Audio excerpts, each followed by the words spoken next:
Olá pessoal, bem-vindos à terceira e última parte do tópico 9, DNA e informação. Normalmente associamos o DNA com a capacidade de armazenamento da informação e a capacidade de você transmitir informação através da replicação. No entanto, vimos através do tópico onde apresentamos os cromossomos e os genes que o DNA também tem a capacidade de realizar um processamento da informação, no sentido de você, através dos genes, se relacionar com o ambiente, se ter ativação de determinados eventos, através de genes que têm o papel de regular as etapas do ciclo de vida do organismo. Então você tem vários mecanismos através do qual o próprio DNA ele realiza algum tipo de processamento. Então, o objetivo dessa terceira parte é apresentar, na verdade, alguns exemplos de formas como o próprio DNA realiza esse processamento e como esses processamentos podem ser mapeados em função de algumas operações, alguns operandos em álgebra booleana. Tá? Bom, as capacidades de armazenamento do DNA a gente apresentou com vários exemplos, calculando-se o HDS, a entropia da quantidade de informação. Então a gente vai focar agora na capacidade de processamento do DNA. Entretanto, a ação desses genes reguladores ele tem uma lógica própria, uma lógica um pouco diferente da lógica convencional da álgebra booleana. Quer dizer, ele não é feito somente com os operadores normais. Então vamos definir alguns operandos que são muito comuns ou muito utilizados pelo DNA na expressão desses genes reguladores. Tá? Então, a ativação desses genes envolvem os processos, fatores internos e externos, são os fatores de ativação, e também envolvem os processos de transcrição e tradução, que são os processos gênicos. Tá? Então, são essas ações principais que envolvem a parte de processamento do DNA. Podemos usar a álgebra booleana para fazer essas expressões gênicas, através da montagem de equações booleanas. Tá? Então, em diversos níveis, no nível mais baixo, básico, no nível metabólico, no nível químico, na transcrição do RNA mensageiro, por exemplo, e como isso, através de vários níveis encadeados um em cima do outro, como isso dá para chegar até a ativação de fenômenos complexos, como por exemplo o tamanho e o formato do bico de um pássaro. Tá? Então são expressões gênicas, que são na verdade combinações de diversas expressões que podem ser ativadas ou não em função dessa álgebra, em função dessa lógica booleana por trás das relações dessas variáveis em cima dos genes que são ativados ou não através de uma lógica booleana. Tá? Apesar da álgebra booleana poder ser reduzido àqueles operadores básicos, do AND, OR e o NOT, para aplicação na área da genética, da expressão gênica, alguns operadores são mais interessantes do que esses operadores básicos. Tá? Então, apesar de que a gente pode reduzir todos para esses três operadores, como qualquer outra expressão lógica da álgebra booleana, esses operadores, alguns operadores que a gente vai definir agora, eles são mais aplicáveis para modelar, para simular relações entre os genes, a relação e a ativação ou não de alguns genes no cromossomo dos seres vivos. E um deles é esse aqui. Vamos começar primeiro com esse operador que é o implica. Então, definimos então o P, o não P, que é o inverso do P, a segunda variável que é o Q, e o não que, tá? E tem essa flechinha desse operando que está aqui, aparece aqui, né, tá? Que diz o seguinte, né? Lê se P, então que, tá? Então é uma relação de implicação, tá? Se o P for verdadeiro, o que será verdadeiro. Tem uma implicação de que, dado uma verdade aqui, ele gera um resultado no que, tá? Mas ele não diz o que acontece, né, se o P for um falso, né, tá? Se o P for falso, o que deve acontecer com o que? Tá? Ele deixa aberto isso. A implicação é unidirecional, é somente quando o P é verdadeiro, você tem o Q igual a verdadeiro. Tá? Então, essa é a relação de implicação. Tá? Sob o ponto de vista da tabela verdade, nós temos essa relação aqui, as duas variáveis P e Q estão aqui. Tá? Então, tem todas as combinações de 00, 01, 10 e 11. Né? E o resultado aqui, se é verdadeiro ou falso. Se o P é falso, né, esses dois casos aqui, ele não implica nada, né, para o Q. O Q pode ser tanto o 0 como pode ser o 1. Ambas situações são válidas. Portanto, né, o resultado aqui é 1, que significa verdadeiro. Tá? E significa que é válido. Tá?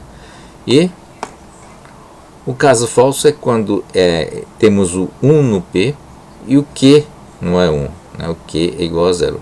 Deveria ser Q igual a 1.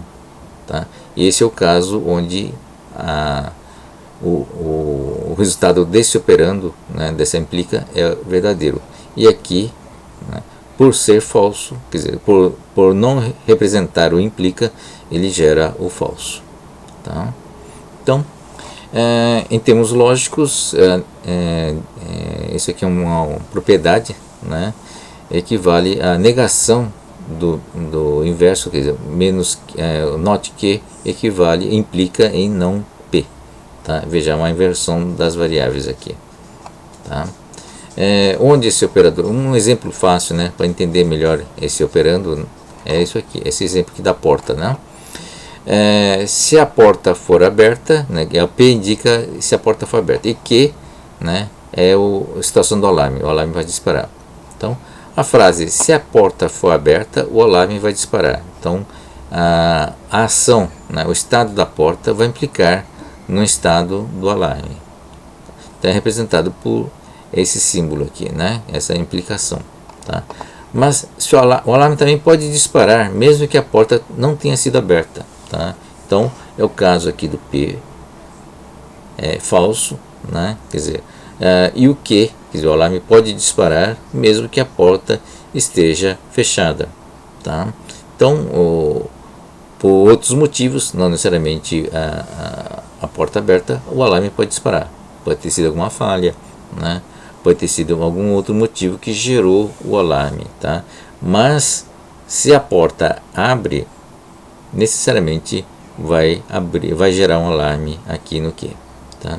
Então, esse é o significado dessa operação, desse operando, e essa é a tabela verdade, tá, para essa operação.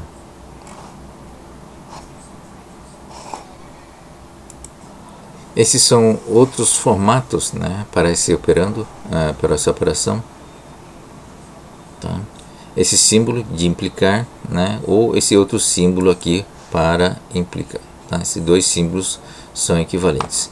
Substituem essa flechinha que está aqui. Tá? E esse aqui, novamente, é o resultado dessa operação. Né? Tá? Bom, aqui está invertido, né? 00, 01, 10 e 11. E esse é o resultado aqui. Né? 1101.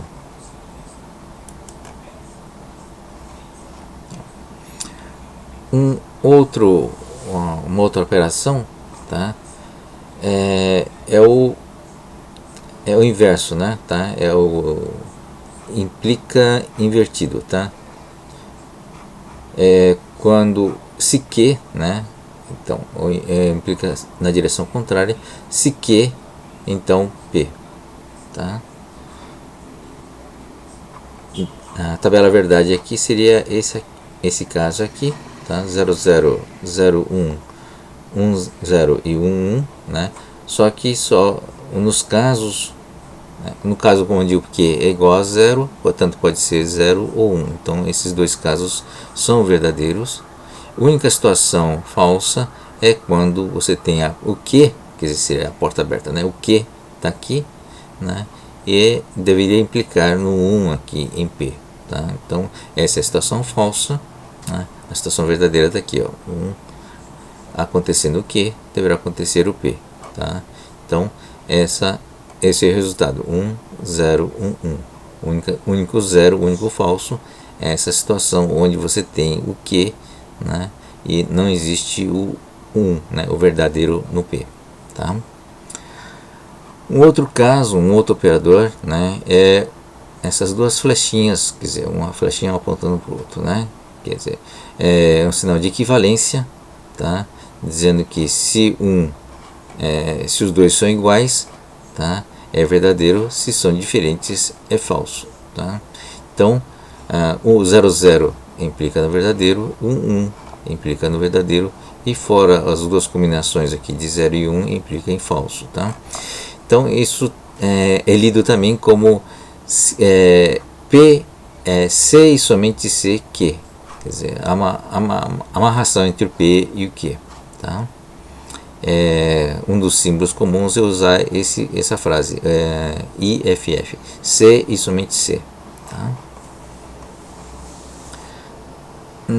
Bom, isso aqui também equivale à negação do Shor, né? Se vocês lembrarem o que era o Shor era, colocava 0 aqui, né?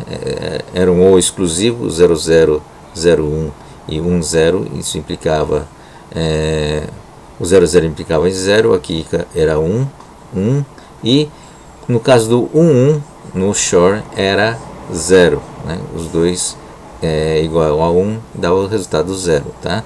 Então, se você faz a negação desse resultado, nós temos o C e somente C, tá bom? Então, equivale ao not sure, tá? Olhando para a tabela verdade. Bom, essas tabelas mostram um resumo dos operadores que nós vimos até agora, né? Então, o primeiro que nós vimos é o implica, tá? Implicar significa C e C, né? Tá? Aí você tem esses dois símbolos aqui, tá? Em inglês, né, ele é traduzido por imp, tá? E essa é a tabela, né? Esse é o resultado dessa operação que está aqui, tá? Tá invertido em relação a bit, tá? Mas é porque tá com true aqui, tá? Mas aqui 1 implica 1 é igual a 1, tá? Nós já vimos isso, né? 00, 01, 10 e 11 tem esses resultados aqui, ó, o true, false e true, quer dizer, verdadeiro, falso e verdadeiro, tá? O reverso, implicação reversa, né? Em inglês é colocado como if, aqui é um C, né? Que relaciona A e B, quer dizer, dado B, né? A implicação reversa para o A, tá?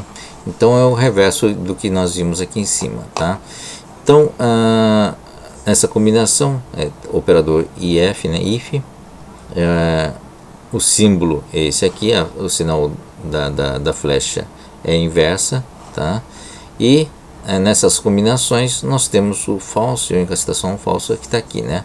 O true aqui, né? Verdadeiro aqui deveria implicar reversamente no verdadeiro aqui, né? Como não é o caso, ele é falso, tá? Então a única situação que essa implicação reversa acaba gerando falso, tá? Continuando, o C e somente C, ele em inglês vira um EQ, que é equivalente, né? Tá? Porque ele é verdadeiro se os dois são iguais, tá? Então, verdadeiro aqui é o reverso do Shor, né? Tá? Então, tem esse símbolo aqui de flechinhas duplas aqui, né?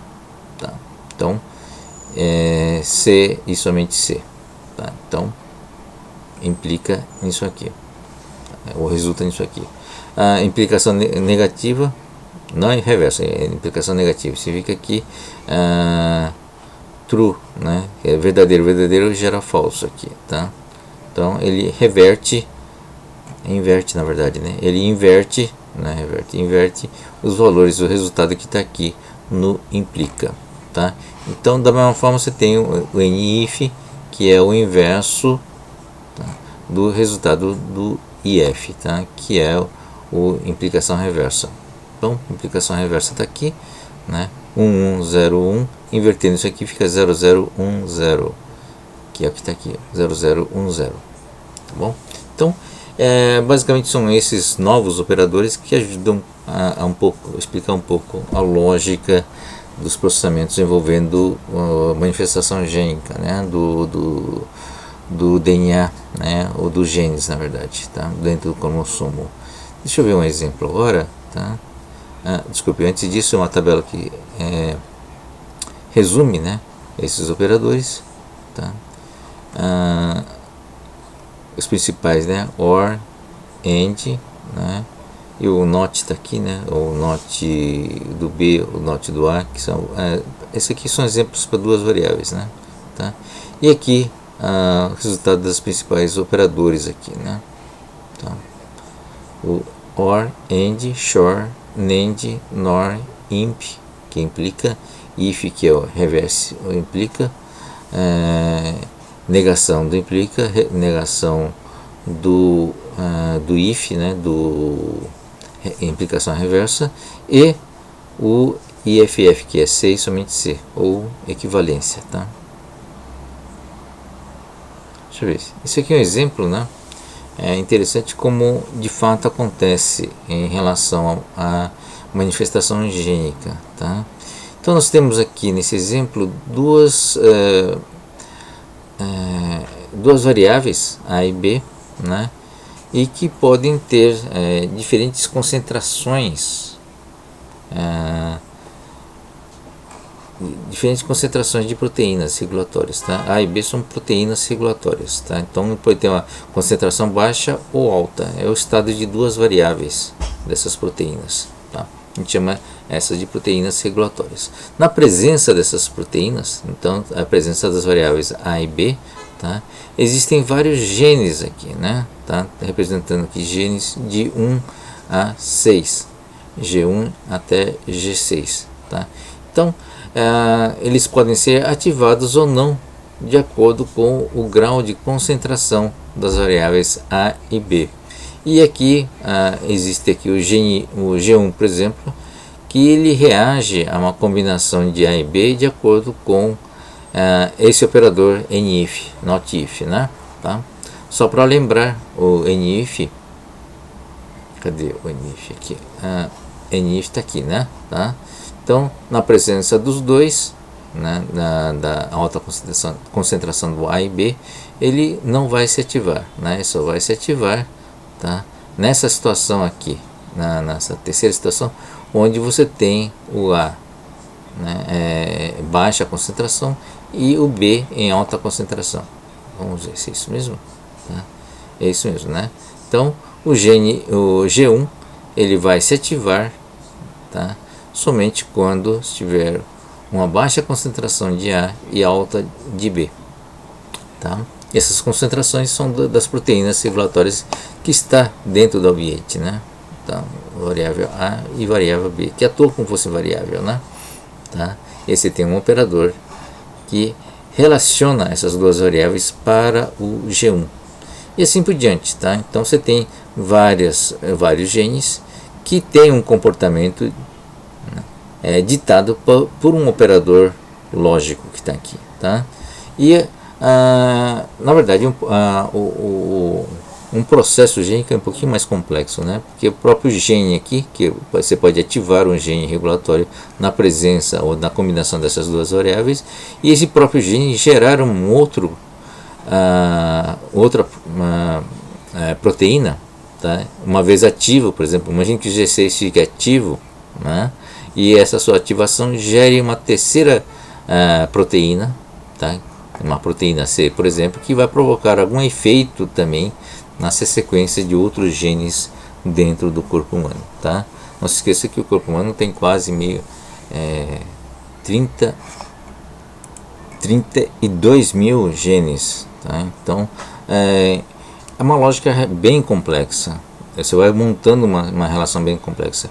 A vantagem é que nós conseguimos montar essas expressões à medida que avançamos, né, na pesquisa dos genes e das suas funções, conseguimos cada vez mais compreender melhor e, acima de tudo, conseguimos relacionar esses genes, né, e a combinação desses genes e conseguir simular a ação desse conjunto de genes num determinado contexto, tá?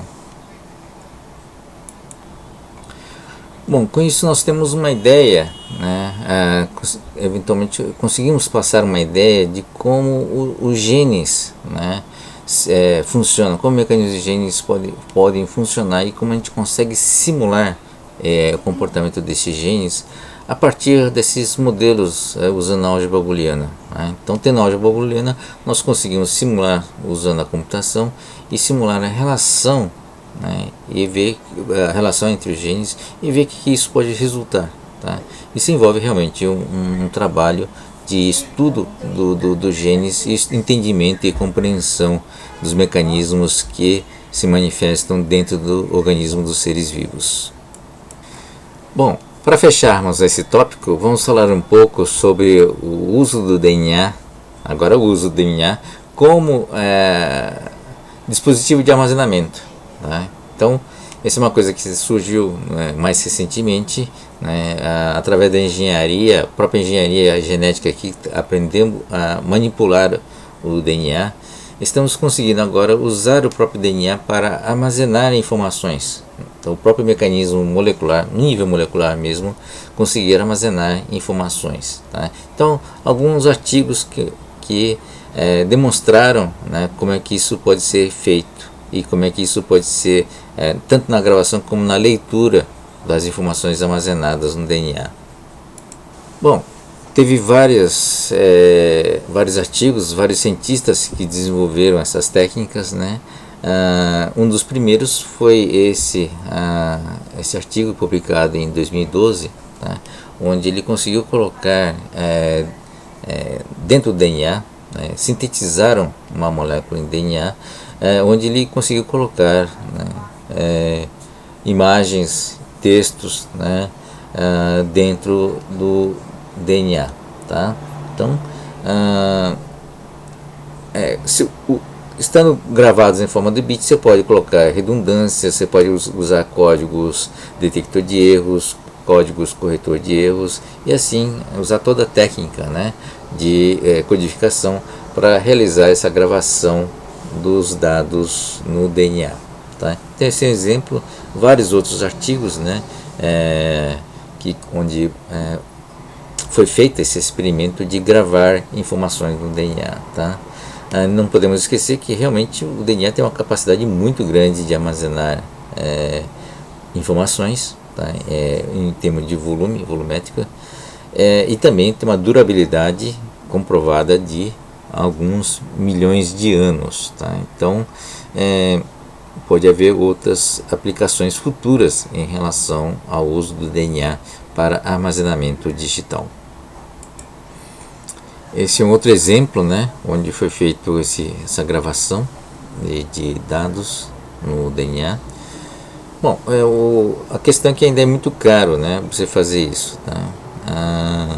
Tanto a parte de gravação como a leitura é um processo ainda muito caro, tá? Mas esses artigos provam que é possível fazer isso, né? E é possível fazer com uma certa segurança, né, em termos de correção, com uma codificação adequada, né? Você tem uma precisão de recuperação da informação, tá? Então você tem um exercício que está aqui, né? Pelo artigo conseguiram gravar 5 milhões de bits, tá? Sem muita perda. No fundo, com codificação adequada, você quase não tem como garantir 100% de recuperação, tá? E isso é o custo, né, para gravação, e o custo para recuperação é $12 mil para gravar por megabyte, né? E 220 para a leitura. A leitura hoje é feita através desses processos, né, de leitura do próprio DNA, hoje que é tudo automatizado, né, para você fazer o mapeamento do DNA. Bom, um pouco de bibliografias, referência bibliográfica e alguns vídeos aqui que vocês poderão assistir para complementar, se vocês tiverem curiosidade em relação ao DNA. Bom, pessoal, para finalizar esse tópico, né, é só uma discussão final, filosófica até, né? Então, vimos que a essência da vida, né, pelo menos na Terra, é baseado no DNA, né, processo que iniciou com o RNA, depois viu o DNA. Nós vimos os processos químicos, né, moleculares envolvidos, né, no DNA e os mecanismos pelos quais ele consegue armazenar a informação. E vimos também que a vida, na verdade, é um processo evolutivo, né? Um processo onde ele vai evoluindo, contendo a informação, não só para contendo a informação não só do próprio sistema, do organismo em si, mas todo um conjunto de informações que permitem que o DNA possa criar organismo, manter organismos, né? Então você tem os processos químicos associados, né, que permitem gerar outros organismos, permitem que o organismo cresça, né, evolua e se reproduza. Tá? Então, a vida não é somente um processo de replicação, então é um processo também que envolve a evolução da informação contida. Então, podemos, no fundo, tudo, né, podemos entender que é um processo de informação. A vida é um processo de informação onde, desde o começo, né, seu início, ele foi dedicado, né, a esse processo contínuo de geração de informação. Né? É uma geração de informação cujo objetivo é criar organismos que vão, eles próprios, manter a informação, reproduzir a informação e melhorar a informação através da evolução. Tá? Evolução, portanto, é um mecanismo fundamental, e nesse contexto da evolução está envolvido, né, o próprio DNA, que tem a capacidade de se fazer a mutação, que criar mecanismos como, por exemplo, a reprodução sexual, né, que permite a combinação de DNA, né, mecanismo de extinção no sentido de morrer, né? Tá? Então o próprio DNA possui mecanismo onde ele se autodestrói, tá? Para evitar a perpetuação de mutações que podem ser perigosas, e é um mecanismo que existe já há bilhões de anos. Tá? Então, sob o ponto de vista de processos, né, nós podemos entender a vida como um processo de informação, né? Preservação, reprodução e diversificação da informação. Tá? E conseguimos mapear isso em termos binários, conseguimos mapear isso em termos de álgebra booleana. Tá? Então é uma forma racional de se tentar enxergar a vida. Tá? É claro que tem muito mais coisas por trás disso, né? Existem coisas profundamente filosóficas como o próprio objetivo, né, desse processo, como as questões de existenciais, né? Afinal de contas, será que alguém criou esse mecanismo, né? Alguém teve esse propósito? Tá? Então envolve discussões filosóficas, e envolve discussões também o papel do acaso nesse processo, né? A mutação é um processo do acaso, né? E se realmente você não pode construir um DNA robusto, tão robusto que ela não sofra mutação, né? Então não haveria evolução sem essa capacidade de alterar a mutação, e não haveria evolução se o próprio DNA não se não morresse, né? Se não extinguisse, não tivesse mecanismo de extinção embutido no próprio DNA. Tá? Então são discussões filosóficas, né? Mas com a ótica da informação. Então a vida, no fundo, também é um processo de informação na sua essência. Essa a nossa visão né, que queremos passar, tá, para vocês, tá bom? É isso aí, gente. Até o próximo tópico. Iremos explorar um pouquinho mais esse aspecto biológico da informação, né, no próximo tópico, tópico 10, tá bom? É isso aí, gente. Até mais. Obrigado por assistirem, né, essas aulas.